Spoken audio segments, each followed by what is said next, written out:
Amen. Nous bénissons le Seigneur pour sa grâce, pour sa fidélité, sa bonté au milieu de nous. Amen. Alléluia, Seigneur, nous voudrons encore te bénir pour ta fidélité. Nous voudrons encore te bénir pour ta grâce, Seigneur mon Père, parce que tu es venu à nous pour nous unir à toi, Seigneur mon Père, mon Dieu, afin que, Seigneur, nous soyons un avec toi, pour que là où tu sois, nous y soyons aussi, Seigneur mon Père. Oh, ce matin, nous voudrons, mon Père, mon Dieu, prier pour ce lien d'amour qui existe entre toi et nous, afin que ce lien soit renforcé à tous les niveaux, mon Père, mon Dieu, Papa, et que, Seigneur mon Père, mon Dieu, si nous vivons, Papa, que ce ne soit point nous-mêmes qui vivions désormais, mais que ce soit réellement toi qui vis au travers de nos vies. Au nom de Jésus-Christ de Nazareth, oh, nous pourrons, mon Père, mon Dieu, Papa, être nous dépouiller de tout autre lien, mon Père, mon Dieu, qui résiste encore, oh, qui persiste encore jusqu'à présent, Papa, en dehors de ton lien d'amour. Oh, nous brisons ces liens au nom de Jésus-Christ de Nazareth. Et nous te bénissons, Seigneur mon Père, parce que nous allons demeurer en toi. Parce que celui qui demeure en toi et en qui tu demeures, c'est celui-là qui porte des fruits. Et nous voulons porter des fruits pour la gloire de ton nom. Nous te bénissons, Seigneur mon Père, pour ce moment éternel des armées. Oh, nous voudrons, mon Père, mon Dieu, que tu puisses nous utiliser pour la gloire de ton nom. Et que nous soyons un simple canal par lequel tu vas parler, mon Père, mon Dieu. Oh, tu vas parler à mon cœur. Tu vas parler à ma vie. Tu vas parler au cœur de mon frère, au cœur de ma soeur, au cœur de chacun de nous ce matin. Au nom de Jésus-Christ, afin que ce lien, mon Père, mon Dieu, d'amour, mon Père, oh, soit éternellement, solidement, mon Père, mon Dieu, Papa, éternellement renforcé. Au nom de Jésus-Christ, nous te bénissons, que ton nom soit loué. Au nom de Jésus-Christ de Nazareth, nous avons prié. Amen. Amen. Amen. Je bénis le Seigneur pour la direction de ce matin, parce que ça rentre vraiment dans l'esprit de ce que l'Éternel m'a mis à cœur pour partager ce matin. Et nous bénissons vraiment Dieu pour ses révélations, pour sa grâce au milieu de nous. Parce qu'il ne nous abandonne point, il nous révèle toujours sa volonté, que son nom soit loué. Et nous voudrons davantage lui faire confiance pour aller à nos troubles avec lui. Ce matin, je voudrais parler de l'importance de porter des fruits en Jésus-Christ. Et nous avons vu dans la direction ce matin que l'homme nouveau que Dieu a créé en nous est dans la justice de Dieu. Dieu a créé cet homme dans sa justice. Et il veut que nous pratiquions sa parole. Et pendant que nous pratiquons sa parole, nous, non seulement nous recevons cette justice-là, et nous demeurons également dans cette justice. Et à un moment donné, nous-mêmes, nous devenons cette justice de Dieu. Que le nom de l'Éternel soit béni. Amen.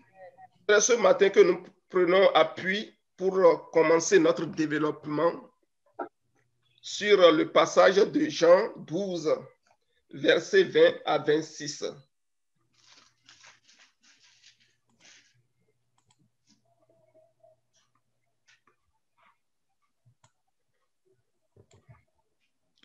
Jean 12, versets 20 à 26. Quelques Grecs du nom de ceux qui étaient montés pour adorer pendant la fête s'adressaient à Philippe de Bethsaida en Galilée et lui dit avec instance, « Seigneur, nous voudrions voir Jésus. » Philippe alla le dire à André, puis André et Philippe le dirent à Jésus. Jésus leur répondit, « L'heure est venue où le Fils de l'homme doit être glorifié. En vérité, je vous le dis, si le grain de blé qui est tombé en terre ne meurt, il reste seul. Mais s'il meurt, il porte beaucoup de fruits. Celui qui aime sa vie la perdra, et celui qui hait sa vie dans ce monde la conservera pour la vie éternelle. » Verset 26.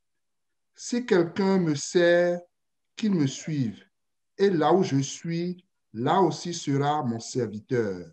Si quelqu'un me sert, le Père l'honorera. Amen. Amen. Amen. Amen. Ici, nous voyons que Jésus-Christ est vraiment dans la période, dans sa phase où il doit achever l'œuvre pour laquelle il est venu ici-bas, l'œuvre pour laquelle il s'est dépouillé de sa gloire pour venir prendre la condition humaine. Et c'est en ce moment-là que se situe ce récit-là que Jean nous a relaté ici. Et la Bible nous dit au verset 20 que quelques Grecs, du nombre de ceux qui sont montés pour adorer à Jérusalem. Et nous savons que les Grecs, ce sont des non-juifs. Dans d'autres versions, nous voyons qu'on nous parle des non-juifs. Ce n'est pas des gens qui sont juifs, ce n'est pas des gens qui connaissent la loi de Dieu. Les juifs les regardaient comme vraiment ceux qui n'ont pas de droit de cité en Israël. Et c'est ceux-là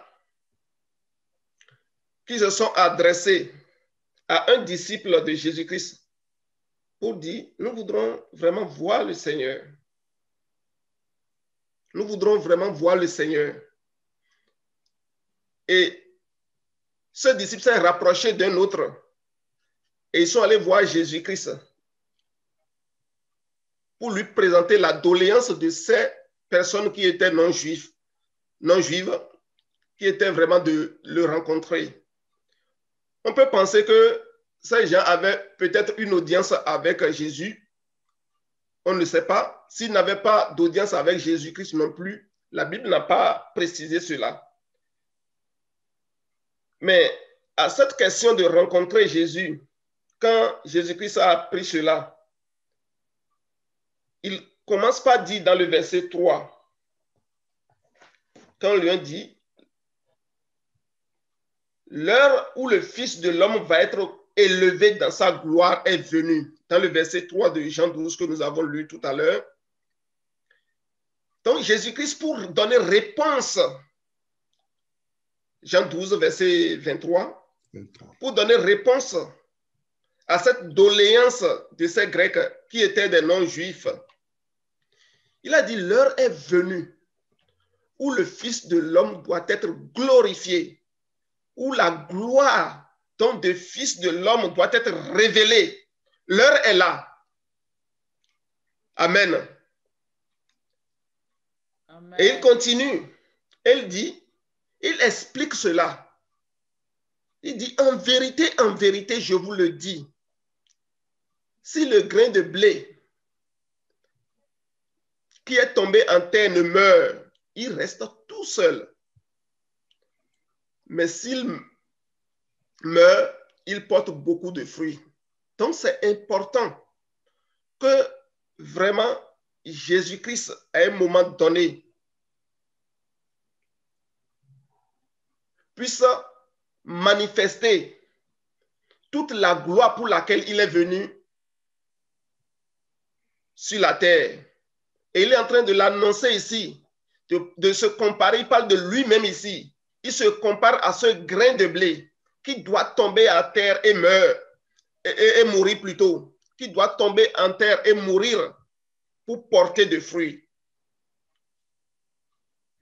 Et lorsque nous regardons la suite, il dit, lorsque ce grain de blé tombe en terre et meurt, non seulement il porte des fruits, il porte beaucoup de fruits. Beaucoup de fruits. Que le nom de l'Éternel soit béni ce matin. Et dans la suite, il s'adresse maintenant à ses disciples dans le verset 25. Il dit, celui qui aime sa vie la perdra, et celui qui déteste sa vie dans ce monde la conservera pour la vie éternelle. Et si quelqu'un me sert, qu'il me suive, afin que là où je suis, que celui-là également soit. Et c'est alors que mon Père va honorer une telle personne. Donc, c'est important pour Jésus-Christ que nous puissions porter des fruits. Et lorsque nous regardons dans Jean 15, verset 8, nous allons comprendre un peu cela. 15, verset 8. Oui. Si vous portez beaucoup de fruits, c'est ainsi que mon Père sera glorifié et que vous serez mes disciples. Amen. Amen. Donc, il dit que le moment est venu pour que le Fils de l'homme soit glorifié dans Jean 12. Quand les non-juifs ont dit qu'ils vont voir Jésus-Christ. Parce que le salut là, c'est pour tout le monde. Ce n'est pas seulement pour les juifs. Et les non-juifs ont manifesté le désir ici d'aller rencontrer le Seigneur. Et Jésus-Christ a dit qu'en ce moment-là, l'heure est venue. Et il nous dit, et il a commencé par expliquer pour que le Fils soit glorifié là, que le grain de blé doit tomber en terre, mourir et porter beaucoup de fruits. Amen. Amen. Donc, ce qui manifeste la gloire donc, de mon Père ici dans le Jean 15, 8, il dit c'est que vous portiez beaucoup de fruits. C'est alors que vous serez réellement mes disciples. Il applique maintenant à ses disciples. Donc, pour que Christ soit glorifié, il faudrait qu'il porte beaucoup de fruits. Et c'est de là, dans sa glorification, que l'Église est née. Et il dit que c'est lorsque nous portons beaucoup de fruits que nous allons manifester la gloire donc, de son Père. Donc, les fruits, en réalité, ce sont des traits de caractère et de ressemblance à Christ que nous manifestons, que nous devons manifester. Et nous sommes appelés à manifester ces traits de caractère. Et si nous voulons glorifier vraiment le Père, nous devons porter des fruits. Et lorsque nous regardons un peu, alors, le grain de blé qui est tombé à terre, qui porte des fruits, il meurt, la Bible dit, il meurt d'abord avant de porter des fruits. Il meurt d'abord avant de porter des fruits. Et s'il ne meurt, la Bible dit ici qu'il ne peut porter de fruits. Et pourquoi c'est important que nous puissions glorifier le Père? Pourquoi et comment nous pouvons le faire? Je voudrais que nous regardions pour ce faire Jean 17, les 9 premiers versets et le verset 14. Après avoir ainsi parlé, Jésus leva les yeux au ciel et dit, Père, l'heure est venue. Glorifie ton Fils, afin que ton Fils te glorifie, selon que tu lui as donné pouvoir sur toute chair, afin qu'il accorde la vie éternelle à tous ceux que tu lui as donnés. Verset 3. Or, la vie éternelle, c'est qu'ils te connaissent, toi, le seul vrai Dieu, et celui que tu as envoyé, Jésus-Christ. Je t'ai glorifié sur la terre, j'ai achevé l'œuvre que tu m'as donné à faire. Et maintenant, toi, Père, glorifie-moi auprès de toi-même de la gloire que j'avais auprès de toi avant que le monde fût. J'ai fait connaître ton nom aux hommes que tu m'as donnés du milieu du monde. Ils étaient à toi et tu me les as donnés et ils ont gardé ta parole. Maintenant, ils ont connu que tout ce que tu m'as donné vient de toi, car je leur ai donné les paroles que tu m'as données et ils les ont reçues et ils ont vraiment connu que je suis sorti de toi et ils ont cru que tu m'as envoyé. C'est pour eux que je prie. Je ne prie pas pour le monde, mais pour ceux que tu m'as donnés, parce qu'ils sont à toi. Verset 14. Je leur ai donné ta parole et le monde les a haïs parce qu'ils ne sont pas du monde, comme moi je ne suis pas du monde. Amen. Amen. Jésus-Christ explique un peu ici comment il a glorifié le Père. Et je voudrais que nous puissions regarder le verset 4 de ce passage. Je t'ai glorifié sur la terre, j'ai achevé l'œuvre que tu m'as donnée à faire. Amen. Donc, dans notre verset de base, dans notre passage de base, Jésus-Christ a dit, le moment est venu, Père, pour que le Fils soit glorifié. Amen. Amen. Et dans la glorification du Fils, le Fils glorifie en même temps le Père. Et ici, il nous dit, je t'ai glorifié sur la terre. J'ai achevé l'œuvre que tu m'as donnée à faire. Maintenant, Père, glorifie-moi auprès de toi-même. Ça veut dire que pour que le Fils soit glorifié là, il faudrait que le Fils glorifie le Père d'abord. Pour que nous soyons, nous devons glorifier Jésus-Christ afin de rentrer dans la gloire céleste. Et c'est l'exemple que Christ est en train de nous donner ici. Il dit, Père, je t'ai glorifié. Et comment je t'ai glorifié? J'ai achevé l'œuvre que tu m'as donnée. J'ai achevé l'œuvre que tu m'as donnée. Et maintenant, glorifie-moi auprès de toi-même, de la gloire que j'avais auprès de toi. Donc, Christ a achevé l'œuvre du Père ici parce qu'il a apporté le salut à toute l'humanité. C'est pour cela que lorsque les non-juifs s'adressaient à lui, il a dit le moment est venu où le Fils de l'homme va être glorifié. Le moment est venu où le salut va être répandu dans tout le monde entier. Le salut ne sera plus limité à un peuple donné.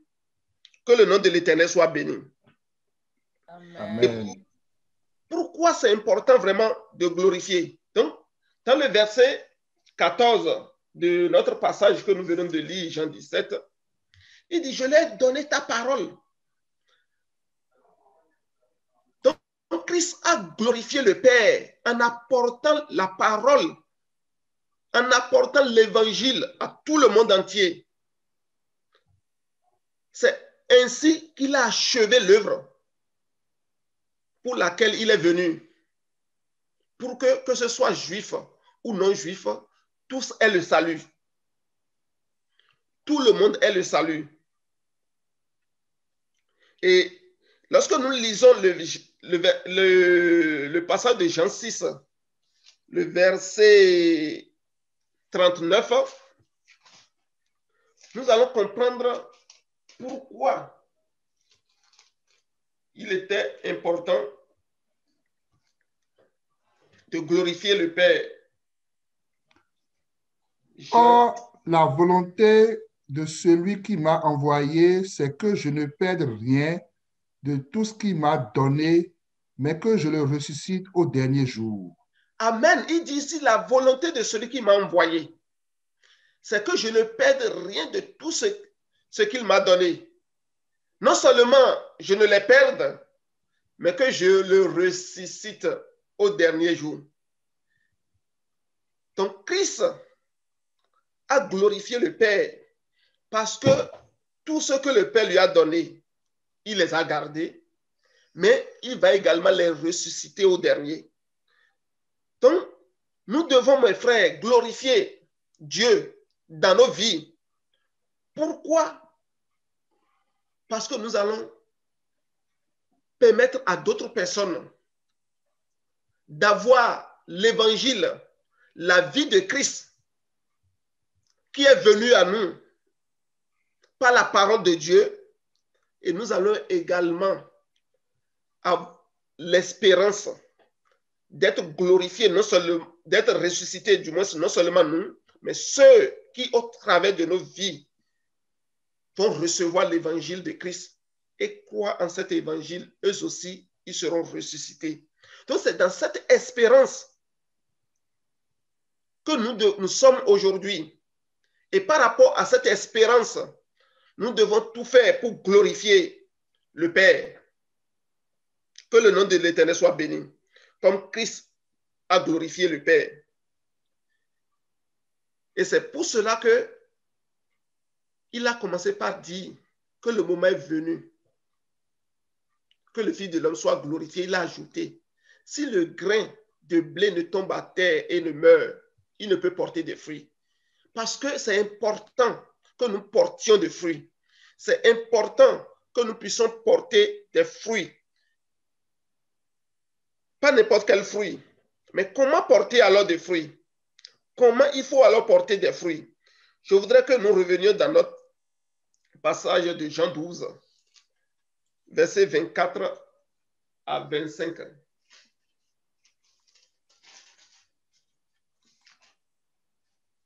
En vérité, je vous le dis, si le grain de blé qui est tombé en terre ne meurt, il reste seul.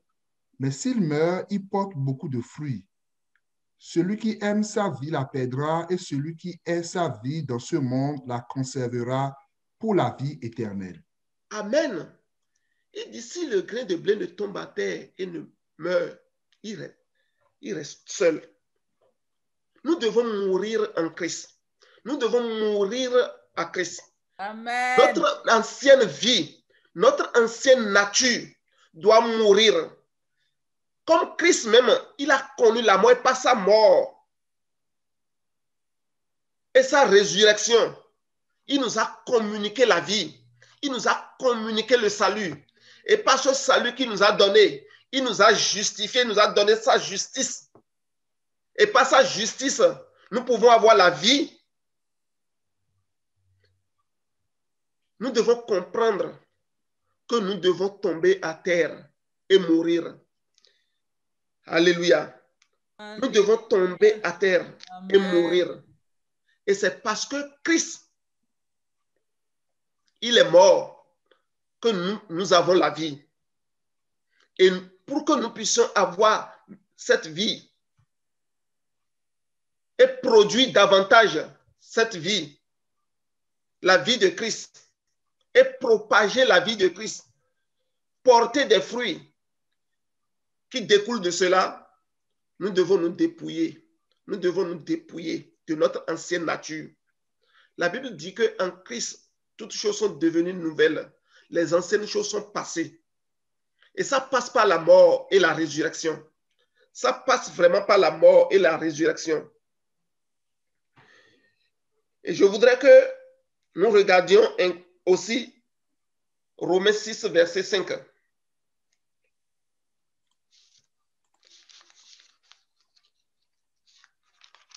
Pour voir que par la mort, nous sommes greffés à Christ. C'est vraiment par la mort que nous sommes greffés à Christ. Romains 6, verset 5. En effet, si nous sommes devenus une même plante avec lui par la conformité à sa mort, nous le serons aussi par la conformité à sa résurrection. Amen. Il dit, si nous sommes devenus une même plante avec lui, comment? Par la conformité à sa mort. Ça veut dire que par la mort de Christ, nous devons également mourir. Nous devons mourir en Christ.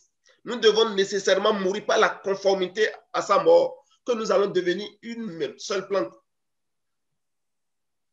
Et il dit que lorsque le grain meurt, le grain, en revenant à la vie, porte beaucoup de fruits. Il dit, nous le serons également par la conformité à sa résurrection. Donc, parce que Christ est ressuscité et nous a communiqué la vie, il nous a sauvés. Il dit que nous le serons aussi si nous nous identifions par la mort de Christ. Nous allons également connaître la même chose par la résurrection de Christ. Donc, c'est important. Le Seigneur voit ici, dans le désir exprimé des Grecs là, un gage du futur à toutes les nations, pour que toutes les nations viennent à lui.